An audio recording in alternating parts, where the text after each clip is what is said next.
Ampidirina ao anatin'ny fivoriana ara-potoana ny anteny mera-pirenena ny volavolan-dalàna momba ny politika pirenena ho an'ny teny malagasy raha ny momba izay dia ny ministeran'ny kolotsaina no hitondra sy anohana izany eo anivon'ny gouvernemanta sy ny eo anivon'ny parlemanta. Ny teny dia kolotsaina ary ny kolotsaina dia teny satria rehefa mianatra teny iray ianao dia mianatra ny kolotsaina ary rehefa mivoy an'ilay kolotsaina ianao dia mampiasa an'ilay teny ka ny eo anivon'ny ministeran'ny kolotsaina le izy moa efa nisy any moa zana resaka ny fanaovana tamin'ireo mpikaroka amin'ny akademia malagasy mahakasika ny teny malagasy ka maneho fahavoloana tanteraka ny ministera hitondra sy hanohana an'izay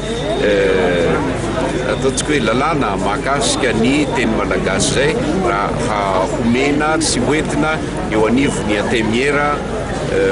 rotota satria avy eo amin'ny assemblée nationale iny dia mbola hiakatra ihany koa eo amin'ny antemera-doha. Enjehana ny mety hahatratrarana azy fa raha ohatra ka sanatria misy ny tsy fahatratrarana azy ataoko angamba ny tsy ny fikoropahana ny amita azy ny zava-dehibe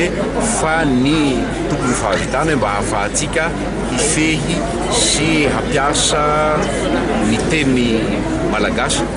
anatin'izay fenitra iraisam-pirenena satria araka ny voalantsika teo ny akademia malagasy dia tsy hoe eto toerana ihany fa mifandray amin'ireo akademia maro eran-tany ary misy koa ireo mpikaroka vahiny na mpikaroka vahiny na amin'ny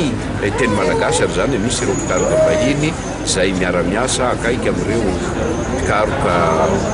membre ny akademia malagasy.